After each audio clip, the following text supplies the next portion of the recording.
Namaste, good day. Welcome to Ahimsa Life. I'm Regina, and today we'll be learning a little bit about breath and how a proper breath practice can help you when you're newly diagnosed with MS, as well as in all aspects of life. So what I'd like to start with is a little bit of an explanation on breath and what does it do. You think, I've been breathing all my life. What can you teach me about breath? And that's true. We do just naturally breathe. But unfortunately, as time goes on, we develop bad habits and we no longer breathe optimally. And to breathe optimally will help you relax your mind. There's beautiful physical effects to a breath practice, and it'll help you deal with your MS symptoms overall. So when we breathe in, what happens is there's a diaphragm underneath our lungs and there's a diaphragm in our pelvic bowl. And as we breathe in, that diaphragm moves downwards. It presses on the organs and then continuing to press down into the pelvic floor. And then when we exhale, the pelvic floor rises, the organs are once again squeezed, this diaphragm moves up, and the breath is expelled from our lungs back into the universe. And in a normal breath cycle, it's the diaphragmatic movement that is actually helping engage the lung to expand and fill with air, oxygen, which we need in our body to be able to live. Now, the other part of that equation is we also need the CO2. And traditionally we think about, we want to get rid of that CO2 and we want to expel as much as we can. But the honest truth is we need CO2 to help the oxygen get to the different cells, all the cells in our body. We need the CO2 for different processes within our body, and it regulates the pH levels of the blood. So when we forcefully expel a breath and we then forcefully expel that CO2, we are actually harming our bodies. So with a proper breath practice, we are inhaling oxygen, and in the exhale, we are not getting rid of too much CO2. So as I said, the diaphragms move downwards, and the breath comes into our bodies, into our lungs, then into our heart, and through our bloodstream to the various parts of the body. What also happens on a breath cycle is there's fascia surrounding our whole body.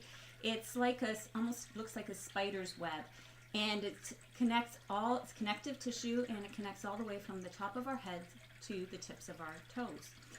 So when we have that nice deep breath and we expand not only diaphragmatically down into our abdominal muscles, the fascia also expands, and it's actually tight fascia which can bring a lot of pain and tension to our bodies. So we want to maintain the fluidity and flexibility of fascia. And how do we do that? Through movement, by making sure we're drinking plenty of water, and the breath, because the two diaphragms are connected to the fascia, will help expand and contract that fascia as well. Another major important part of the breath cycle is the vagus nerve, and this is something that's only been investigated maybe the last 20 years, still finding out a lot about it. We always thought about the nerves in the body being the brain and the spinal cord, and then all the peripheral nerves coming off of that. But we now know that there's a very important nerve that comes from the brain. It attaches at the brainstem and runs down our back of our necks, attaches at the shoulders, comes down, attaches at the heart, moves down into our abdominal cavity and the organs there. It's called our vagus nerve. And the most important thing about the vagus nerve is that most of the messages that are transmitted from the vagus nerve actually come from down in the organs and back up to the brain to let your brain know whether you need to be in a fight or flight response. What's a fight or flight response? It's what happens when your body is in a stressful situation. Years ago, when we were cavemen, we needed that fight or flight response to get away from, the brontosauruses and things like that. But today, When we live in constant stress, and maybe, what's more stressful than a diagnosis of MS, that vagus nerve is sending messages down from these organs up to the brain saying, we're in a stress response, we're not feeling good, we need to be in a fight or flight response. What's bad about a flight or fight response is that all our resources are taken from the cells in our body and are given to the heart. Our blood pressure goes up, the heart rate goes up, and our big muscles, our large muscles. It's so we can run away. But we can't live like that all the time. So with breath work, we learn to lessen the stress response by engaging the vagus nerve, again, engaged from those diaphragmatic muscles. We oxygenate the body. We lower the amount of CO2 we're expelling, right? We need the CO2 for our digestion to work, for our blood, for all the vessels in our bodies, all the cells in our bodies to get the oxygen they require.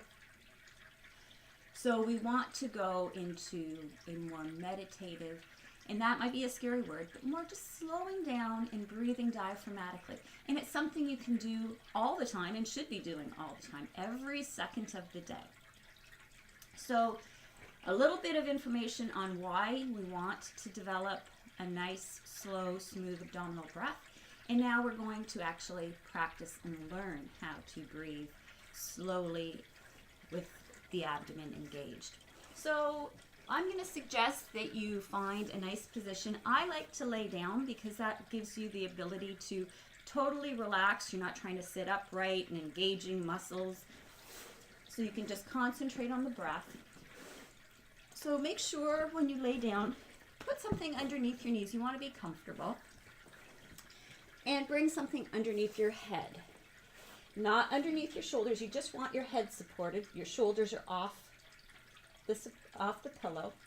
And just enough that your throat can be open. Okay, we don't want to have our head back and have this neck closed off in that direction. Nor do you want to be like this with your chin over towards your heart center, because then you can't breathe either.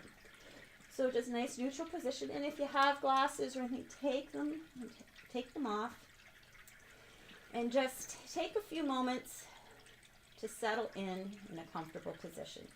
So just take all those fidgets and let them go, and then close your eyes, and begin to inhale and exhale through the nostrils. We don't want to be breathing through our mouth, because our mouth is also part of our immune system. So if we breathe through the nose, our immune system is regulated and we can take away any toxins.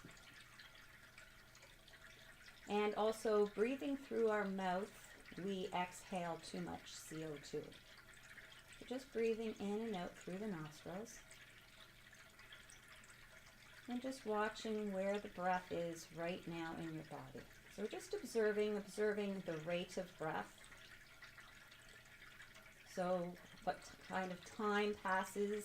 How long does it take you to inhale? How long does it take you to exhale? Is it smooth or are there hitches? Where in your body can you feel your breath? Just observing, not judging.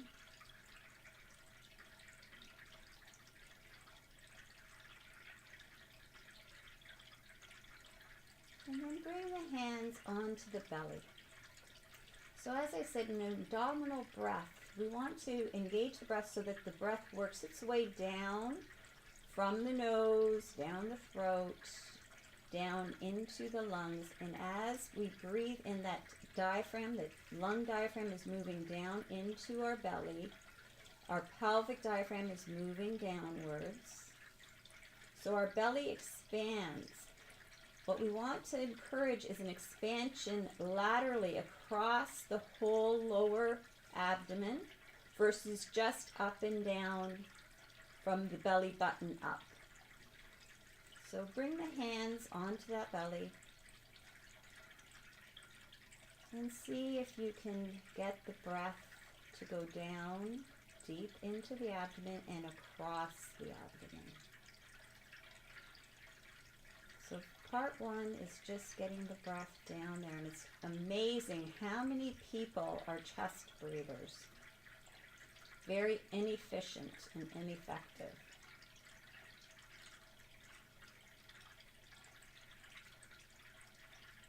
And then we want to encourage the breath to be slow. So see if you can possibly lengthen the inhale to a count of 4. And at first, just lengthening the exhale to a count of 4. Slow, smooth inhalation in. The belly expands laterally. And as you exhale, the belly contracts coming in, and the breath comes up and out through the nostrils. Take a finger and just place it underneath the nostrils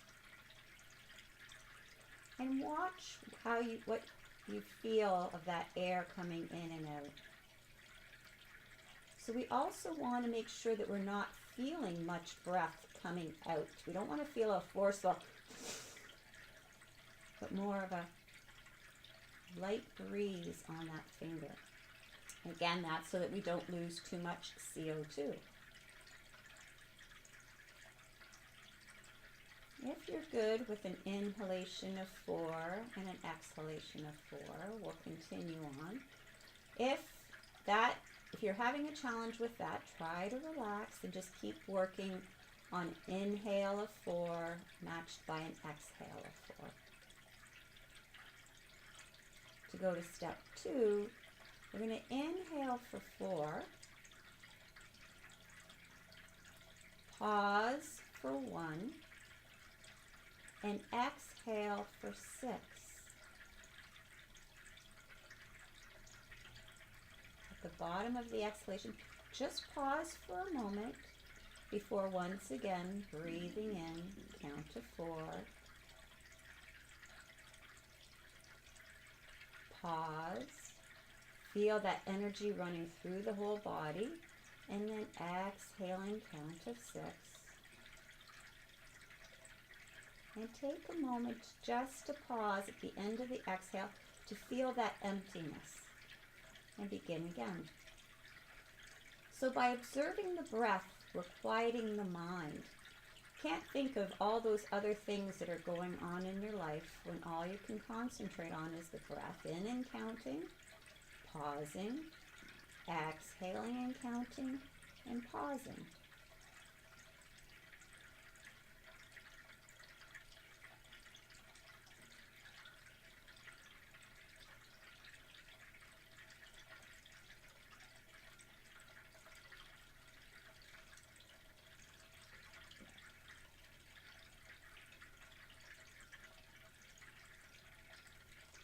So continue this breath cycle.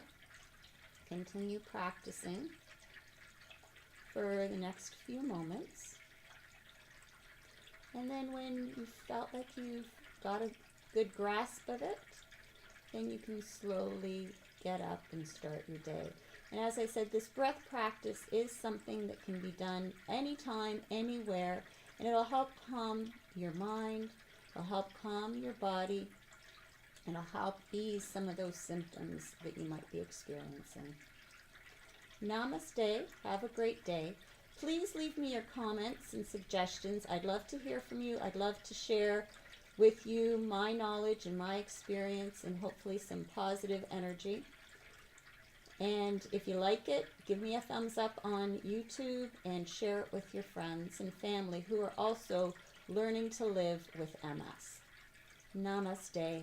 Have a great day.